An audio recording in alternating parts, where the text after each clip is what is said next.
नमस्कार, मैं Dhananjay Kumar, the public India में आपका स्वागत है। कहते हैं कि हर अति का अंत होता है। राहुल गांधी के खिलाफ जिस तरह का अभियान बीजेपी ने चलाया हुआ है पिछले 12-13 वर्षों से, अब लगता है कि अति हो गई।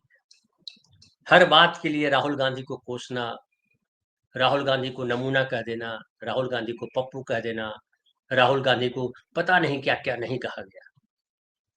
और सबने कहा, टपोरी नेता से लेकर के प्रधानमंत्री तक, केंद्र के दूसरे मंत्रियों से लेकर के गृह मंत्री से लेकर के आदित्यनाथ तक। अभी आदित्यनाथ इंटरव्यू दे रहे थे, उन्होंने कहा कि वो राहुल गांधी जैसे नमूने। राहुल गांधी कई बार सांसद रहे।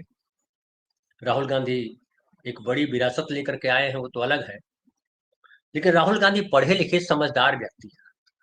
वो आदित्यनाथ जैसे सामान्य पढ़े लिखे व्यक्ति नहीं है, और न ही वो नरेंद्र मोदी जी की तरह इंटायर पॉलिटिकल साइंस में एमए किए हुए हैं, जो अपनी डिग्री नहीं दिखा पा रहे हैं।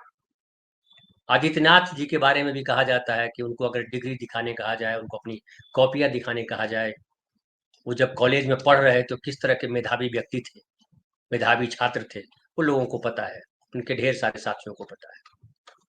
लेकिन राहुल गांधी पे हमला करने में बीजेपी में होड़ मची रहती है, कौन ज्यादा हमला करता है। उसके बाद जो लोकसभा अध्यक्ष है, वो भी पीछे नहीं रहते। हालांकि लोकसभा अध्यक्ष जो होते हैं वो किसी पार्टी विशेष के नहीं रह जाते हैं, वो बल्कि पूरे सदन के अध्यक्ष होते हैं, और उनकी जिम्मेदारी होती है खास करके कि विपक्ष के साथ वो खड़े रहे। सरकार तो ताकतवर होती है, सरकार मजबूत होती है, सरकार के पास है, विपक्ष के पास कुछ नहीं होता। तो विपक्ष का साथ देने के लिए हमेशा अध्यक्ष खड़े रहते हैं। यही अब तक देखा गया, परंपराएं यही रही है।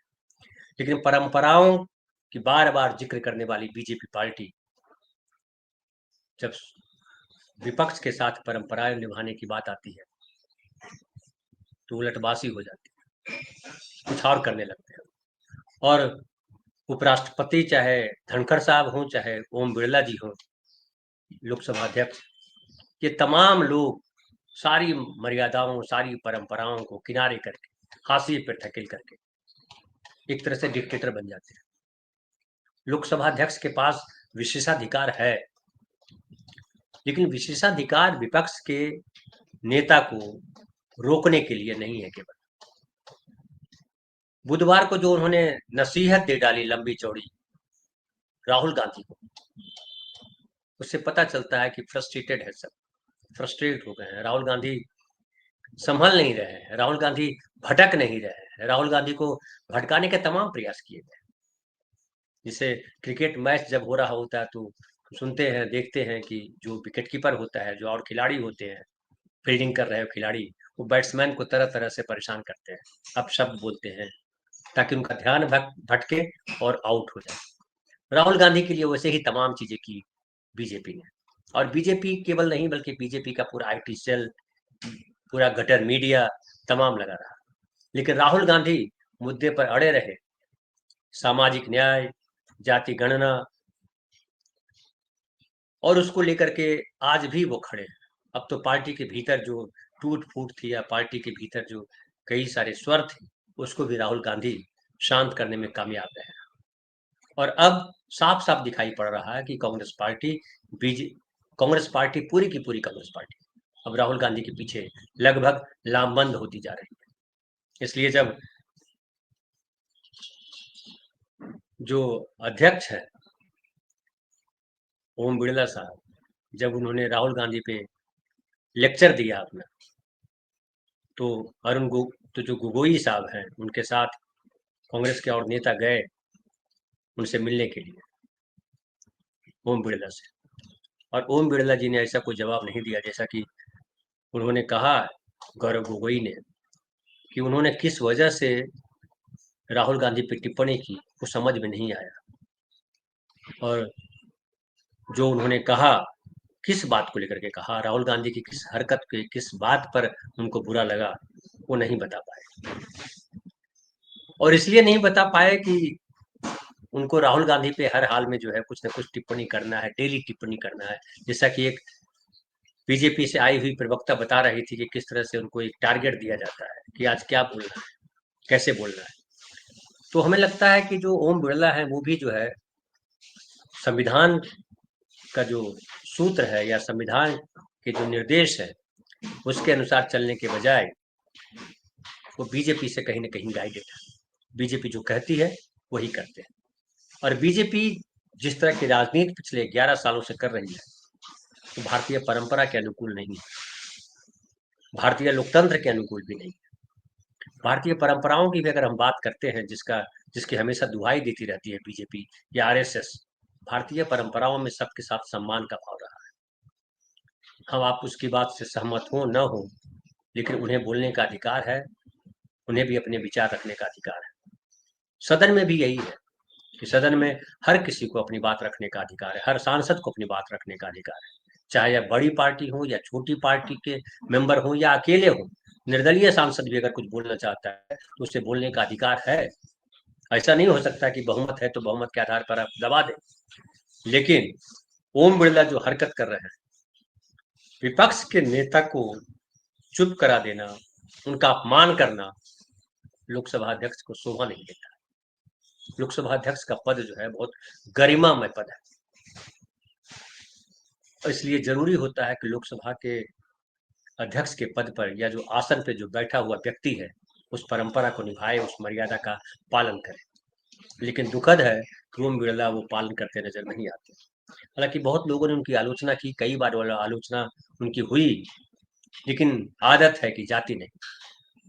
लेकिन इससे एक बात और साबित होती है कि राहुल गांधी लगातार जो भटक नहीं रहे हैं अपने मार्ग से और लगे हुए हैं कि हमें हर हाल में महंगाई के खिलाफ बोलना है, गरीबों के लिए बोलना है, किसानों के लिए बोलना है, सामाजिक न्याय के लिए बात करना है, उससे हट नहीं रहे। औरंगजेब वाले मसले पे देखिए क्या हंगामा नहीं किया गया, लेकिन राहुल गांधी इससे भी दूर रहे, नहीं कुछ कहा। नमाज को लेकर के उत्तर प्रदेश में क्या कुछ नहीं कहा जा रहा कि नमाज जो है सड़क पे नहीं पढ़ेंगे, नमाज जो है छत पे भी नहीं पढ़ सकते हैं। भाई छत पे पूजा पाठ हो सकती है, सड़क पे कांवड़ यात्रा गुजर सकती है, सड़क पे प्रधानमंत्री, मुख्यमंत्री, इन सब का रोड शो हो सकता है, फिर नमाज क्यों नहीं पढ़ा जा सकता है? और अगर नहीं पढ़ा जा सकता है तो कानून बनाइए, कोई भी धार्मिक आयोजन सड़क पे नहीं होगा। ये बनाना है तो बनाइए, लेकिन नहीं, उनको नियम कायदे कानून से लेना देना नहीं। और राहुल गांधी लगातार कायदे कानून की बात कर रहे हैं, परंपरा की बात कर रहे हैं, सबको सम्मान देने की बात कर रहे हैं, और यही बीजेपी की सबसे बड़ी परेशानी है। लोकसभा के चुनाव में 2024 में जो परिणाम आए बीजेपी के, वो परेशान करने वाले रहे। और जिस तरह से राहुल गांधी ने नोटबंदी को लेकर के कहा था, जीएसटी को लेकर के कहा था, जिस तरह से किसानों को लेकर के लगातार बात कही थी, वो सब बातें सच साबित होती नजर आ रही है। अब आम आदमी को भी समझ में आने लगा है। मतलब गटर मीडिया जो बकवास कर रहा है वो तो सुनते रहे, अब लोग जो है नहीं सुनना चाहते उसको। और मैंने देखा गाँव में भी अब लोग जो है समझ रहे हैं कि बीजेपी वाले ज्यादा ड्रामा करते हैं। गाँव के लोग बोल रहे हैं कि बीजेपी वाले अब एक्सपोज हो गए हैं, झूठ बहुत बोलते हैं, बीजेपी वाले झूठ बहुत बोलते हैं, प्रधानमंत्री झूठ बोलते हैं, मुख्यमंत्री झूठ बोलता है। अब ज्यादा कर दिए, गांव में बोल रहे हैं ज्यादा कर दिए। मुसलमानों के खिलाफ इतना भी नहीं करना चाहिए भाई, मुसलमान भी तो इसी देश के रहने वाले हैं। कुछ लोग मिले जो कहते हैं कि मुसलमानों के लिए पाकिस्तान बन गया तो मुसलमान यहाँ क्या कर रहे हैं। बॉम्बे में भी ऐसे लोग हैं जो कहते हैं। लेकिन बात है कि क्या हिंदू मुसलमान करके बंटवारा हुआ था? बंटवारे में हुआ था कि जो मुस्लिम बहुल क्षेत्र है वो पाकिस्तान में जाएगा और जो हिंदू बहुल है वो हिंदुस्तान में रहेगा। और उसमें भी था कि जो रजवाड़े नहीं जाना चाहते हैं वो स्वतंत्र है।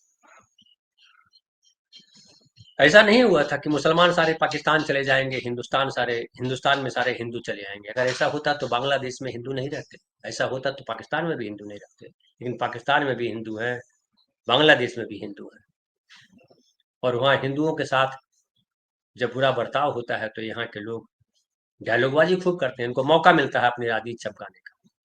बांग्लादेश में इतना कुछ हुआ, कितना हल्ला हुआ, लेकिन कभी बीजेपी वाले गए वो बीजेपी की सरकार थी, इनको तो जाना चाहिए था। वहाँ के प्रधानमंत्री को, जो कार्यवाहक प्रधानमंत्री हैं यूनुस साहब, उनको धमकाना चाहिए था कि एक भी हिंदू मरा तो आप समझ लो आप क्या करेंगे। नहीं कर सके। विदेश मंत्री बोलते रहे कि हमने बात की है, हमने बात की है। और जो आरएसएस के जो प्रमुख हैं, उन्होंने भी चिंता जताई। लेकिन राहुल गांधी केवल चिंता नहीं जता रहे हैं, वो जाकर के लोगों से मिलते हैं, वो गरीबों से मिलते हैं, वो जो शिल्पकार हैं, वो चाहे चमार जाति के हों, कुम्हार हों या कोई मैकेनिक हों, तमाम लोगों से मिल रहे हैं, उनको उनकी प्रॉब्लम्स को समझ रहे हैं, और जहां तक संभव होता है उनकी प्रॉब्लम्स में वो हेल्प करते हैं, व्यक्तिगत तौर पे हेल्प कर रहे हैं। ये बार बार देखा जा रहा है, चाहे चेतराम की बात हो, चाहे और जो कई ऐसी चीजें हैं जहां उन्होंने हेल्प की लोगों की और जीवन बदला। तो एक प्रमाण है कि राहुल गांधी हृदय से कितने अच्छे व्यक्ति हैं। मेरी बड़ी छोटी मुलाकात उनसे थी, और मुझे जिस तरह से उन्होंने मेरा स्वागत किया, मेरा मन भर आया। क्योंकि मेरा कोई परिचय नहीं था राहुल गांधी से, मंच पर हम मिले थे थोड़ी देर के लिए, लेकिन राहुल जी ने जिस हृदय से मुझे मिले, बड़ा अच्छा लगा था, और मुझे लगा था कि वाकई अच्छे आदमी। और मैंने राहुल गांधी की किसी उस बात को आज तक की पत्रकारिता में मैं नहीं पकड़ा कि राहुल गांधी ने ये झूठ बोला हो। आप लोगों को अगर कोई झूठ उनका राहुल गांधी के सामने आया हो तो बताइएगा कमेंट बॉक्स में, क्योंकि कई लोग हैं जो राहुल गांधी के विरोधी हैं, हमारा कार्यक्रम देखते हैं, वो लिख सकते हैं कि राहुल गांधी ने क्या झूठ बोला था। लेकिन मोदी जी ने कितने झूठ बोले, वो ढेर सारे झूठ बता देंगे। अभी दिल्ली में उन्होंने कहा था कि हमारी सरकार जब आएगी तो पहली मीटिंग में महिलाओं को 2,500 रुपए दिए जाएंगे। नहीं दिए जा रहे हैं। मोदी जी जो मुसलमानों के खिलाफ जहर उगलते रहे और कहते रहे कि कांग्रेस पार्टी जो है तुष्टीकरण की नीति अपनाती है, वो मोदी जी अब इफ्तार पार्टी में जाने लगे, ईदी देने लगे, तोहफे देने लगे मुसलमानों को। ये क्या बताता है? ये बताता है कि राहुल गांधी मजबूत हो रहे हैं। ये बता रहा है कि राहुल गांधी से बीजेपी को डर लगने लगा है, और ये बताता है कि विपक्ष भले बटा हुआ अभी भी दिखाई पड़ता है, लेकिन राहुल गांधी इतनी मजबूती से खड़े हैं कि विपक्ष उनके पीछे खड़ा हो रहा है। और अब पहले जैसा आसान नहीं रहा कि आप जो है विपक्ष को बाहर कर देंगे, और कांग्रेस के लोग खास करके सड़क पे लड़ रहे हैं। रामजी सुमन के साथ जो हुआ, समाजवादी पार्टी के सांसद, दलित सांसद के साथ जो हुआ उत्तर प्रदेश में, वो दुर्भाग्यपूर्ण है। और दानिश अली के साथ जो संसद में हुआ था, राहुल गांधी उसके बाद मिलने गए थे उनसे, मायावती जी को इस बात को लेकर के बुरा लगा, लेकिन राहुल गांधी संवेदना प्रकट करने गए थे। और रामजी सुमन ने जिस तरह से प्रतिकार किया राणा सांगा और औरंगजेब वाले प्रकरण में, वो भी बताता है कि अगर इतिहास आप खोदने जाओगे बीजेपी वालों, तो आप फंसोगे। बार बार इतिहास खोद रहे हैं, और उनको लगता है कि इतिहास खोद करके मुसलमानों के खिलाफ जहर भरेंगे।